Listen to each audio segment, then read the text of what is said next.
দেশের একজন বড় মাপের সেনা কর্মকর্তা ছিলেন তিনি, যিনি শপথে বুকে হাত দিয়ে পরম মমতায় প্রতিজ্ঞা করেছিলেন দেশ ও দেশের মানুষের নিরাপত্তায় জীবন দিয়ে নিয়োজিত থাকবেন।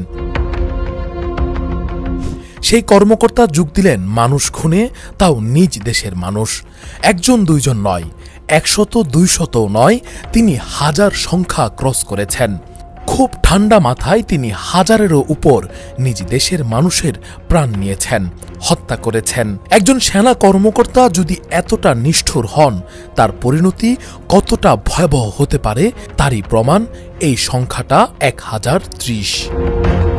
বাংলাদেশের ইতিহাসে সেই কিলার প্রমাণিত হল বরখাস্ত মেজর জেনারেল জিয়াউল আহসান।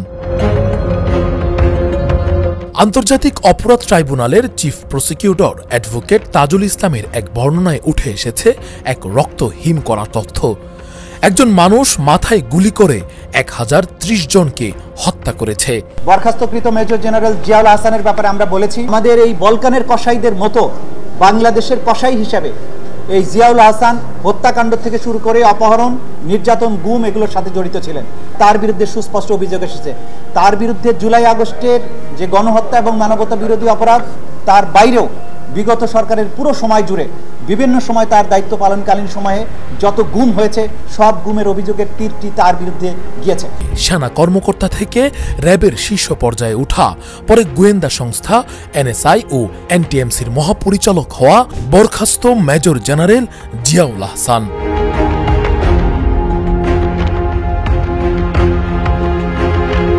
হত্যার ভয়াবহ নেশায় গুম করে আনা মানুষদের আয়না ঘরে আটকে রাখা হতো। তারপর বিশেষ একটি নৌকায় মাঝ নদীতে নিয়ে যাওয়া হতো তাদের।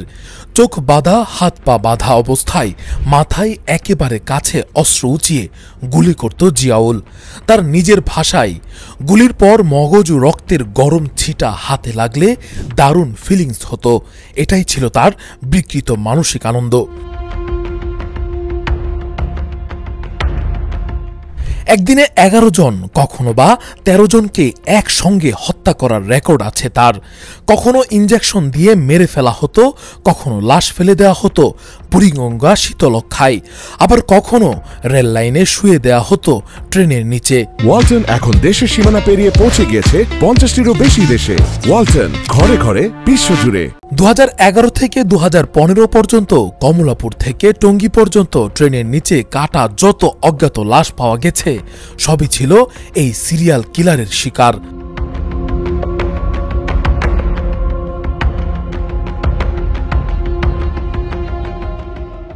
শেখ হাসিনা ও তার নিরাপত্তা উপদেষ্টা মেজর জেনারেল তারিক সিদ্দিকের নির্দেশেই সবচেয়ে বেশি গুম খুন ঘটিয়েছে জিয়াউল। গুম হওয়া বিএনপি নেতা ইলিয়াস আলীর শেষ পরিণতিও ঘটে তার হাতেই।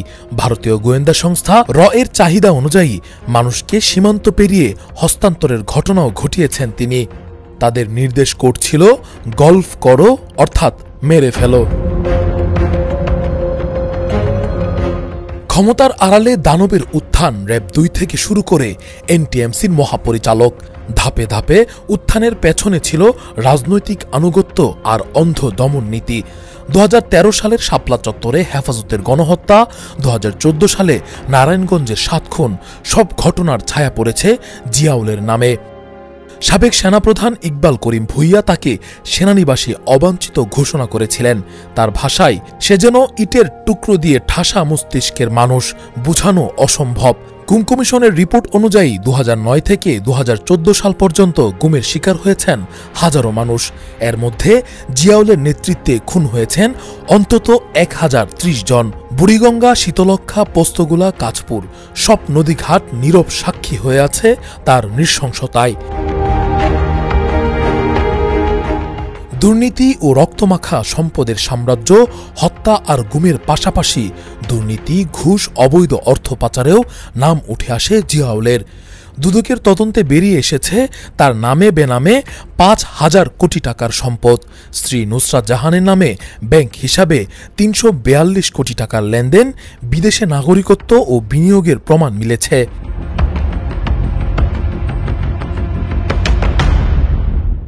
বিশ্বের সবচেয়ে কুখ্যাত সিরিয়াল কিলারদের রেকর্ড যেখানে সর্বোচ্চ 300 খুন, সেখানে জিয়াউল আহসানের হাতে 1030 জনের মৃত্যু। বাংলাদেশের ইতিহাসে নয়, বরং বিশ্ব ইতিহাসেই তিনি দাঁড়ালেন এক অদেখা আতঙ্ক হয়ে, একজন রক্তপিপাসু দানব যাকে গড়ে তুলেছিল রাষ্ট্রীয় ক্ষমতা। এই কাহিনী কেবল একজন খুনি নয়, বরং রাষ্ট্রযন্ত্রের অন্ধকারতম অধ্যায়, চরম স্বৈরতান্ত্রিক আচরণ যার পৃষ্ঠপোষক ছিল রাষ্ট্র। এত সামনে আসা একজনের ঘটনা, জনমনে তাই প্রশ্ন জাগে, আর কত সত্য গোপন রয়ে গেছে, আর কত প্রাণ এভাবে নীরবে বিচার বহির্ভূতভাবে নিঃশেষ হয়ে গেছে। জল্লাদ জিয়ার তো মাত্র একটা প্রাণ, 1030 জনের সুষ্ঠু বিচার কি এই এক জল্লাদের ফাঁসিতেই মিটবে? রাকিবুল ইসলাম রইস, ফেস দ্য পিপল। ওয়ালটন এখন দেশের সীমানা পেরিয়ে পৌঁছে গিয়েছে 50টিরও বেশি দেশে। ওয়ালটন, ঘরে ঘরে বিশ্বজুড়ে।